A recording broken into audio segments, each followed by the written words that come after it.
Imagine this: a person sits alone in a dimly lit kitchen at 300 a.m. Their stomach rumbles, the clock ticks. They promise themselves, "I'll only eat between noon and 8 p.m. But now, halfway through the night, their willpower wavers. Should they break the fast? Or hold on?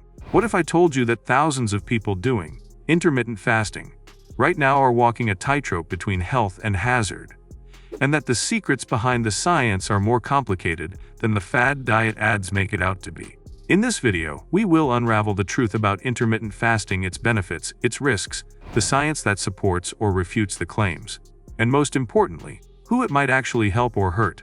Stick with me, because what you think you know about fasting might be half true. Chapter number 1. What is intermittent fasting? Intermittent fasting (IF) is not one single diet. Rather, it's a pattern, a schedule, where you alternate between periods of eating and periods of fasting. Some popular methods. Time-restricted feeding (TRF). You eat during a fixed window each day, for example 8 hours of eating, 16 hours of fasting, the 16-8 method. Alternate day fasting (ADF). You fast every other day, very low calories on those days. 5 and 2 diet. You eat normally 5 days a week. On 2 non-consecutive days, you restrict calories drastically, e.g. 500-600 calories. More extreme versions exist, like skipping multiple days, but those are less studied. Unlike many diets, IF doesn't always demand you count calories or restrict what you eat as much. The focus is more on when you eat. Mechanisms often proposed during fasting. Your body shifts from using glucose to burning stored fat once glycogen is depleted. Processes like autophagy, a cellular clean-up mechanism, may be triggered. Fasting may reduce inflammation, improve insulin sensitivity, tweak hormone levels, e.g. growth hormone, insulin, and influence metabolic pathways. But that's the theory. What does the evidence in humans really show? Chapter number 2. What benefits does the science support? Let's walk through what the research suggests, both the promising parts and the caveats. Weight loss and fat loss. Many clinical trials have found that IF can lead to weight loss, especially in overweight or obese individuals. A review reported that over 3 to 24 weeks, IF regimens led to 38% reductions in body weight versus baseline. However, when compared head-to-head with regular continuous calorie restriction, the advantage of IF is often modest or equivalent. Improved metabolic markers. F has been associated with lower fasting insulin and insulin resistance improvements, favorable changes in lipid profile, lower triglycerides, lower LDL, sometimes higher HDL, reduced blood pressure or systolic BP in some trials, lower inflammation markers, C-reactive protein. It's secabod in some studies, brain health and longevity theories. In animal models, fasting tends to improve brain resilience, reduce oxidative stress, increase synaptic plasticity, and support neurogenesis. Some researchers suggest that IF may mimic effects of calorie restriction, which is tied to longevity in animals. But in humans, evidence is very thin so far. We cannot confidently say that IF will extend life. Other possible benefits. Some studies suggest better control of blood sugar in people with prediabetes or metabolic syndrome. Potential improvement in liver fat, non-alcoholic fatty liver disease in experimental models. Some animal studies show that fasting aids intestinal repair and regeneration. So, yes, there is a plausible biological basis, and many human trials show benefit. But none of this is bulletproof or universally true. Chapter number 30E. Where the risks and unknowns lead. The flip side. IF is not magic, and there are concerns and limitations. Long-term safety and evidence gaps, and much research is short-term, weeks to a few months. Long-term data is years, decades are scarce.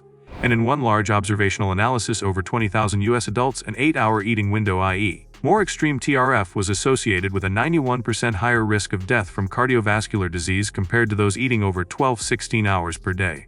That doesn't prove causation, but it raises red flags. Some evidence even suggests that 16-8 fasting, 16 hours fast at hours eating, might elevate heart disease risk in certain people. Hypoglycemia, nutritional deficits, and muscle loss. For people taking blood sugar lowering medications, e.g. diabetics, IF can trigger dangerous hypoglycemia if the regimen is not adjusted. In extended fasting, there is a risk of deficiency in proteins, vitamins, minerals, or dehydration.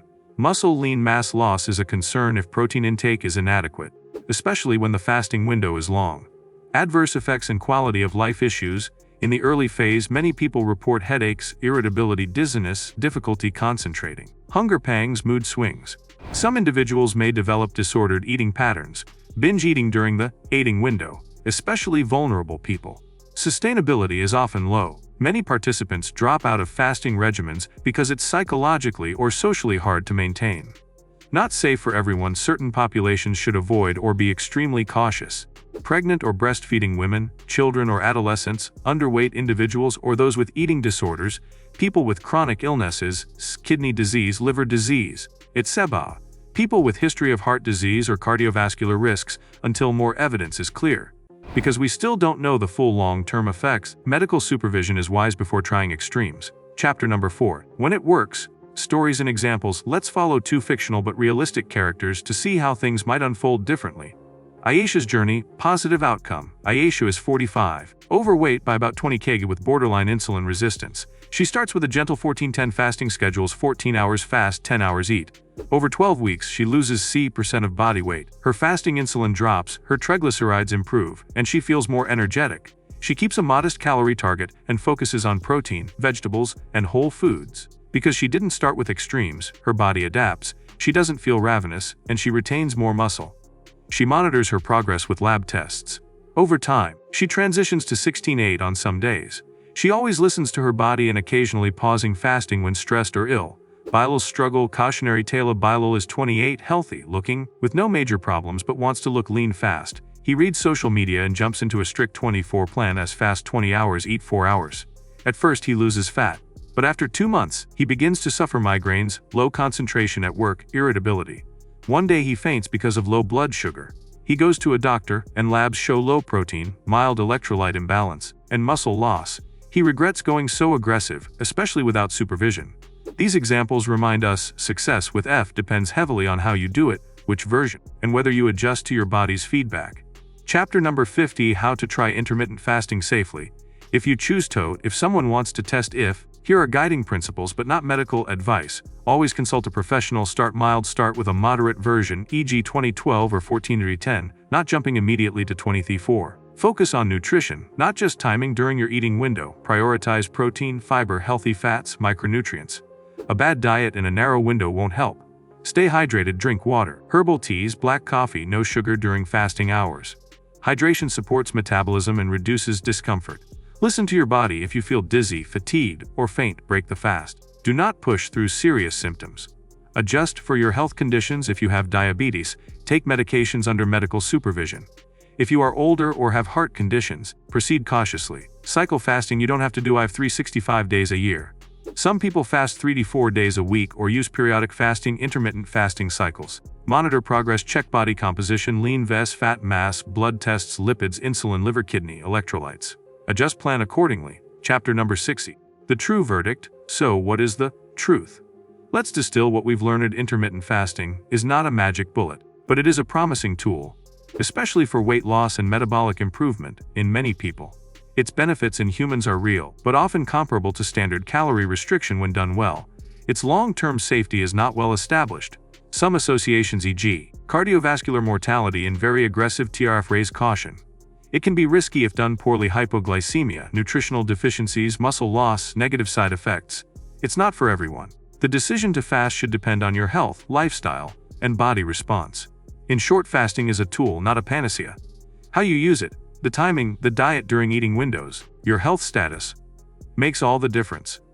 Thank you for joining me on this deep dive into the truth about intermittent fasting. I hope you now feel more equipped to decide whether it's right for you, or whether you should be more cautious.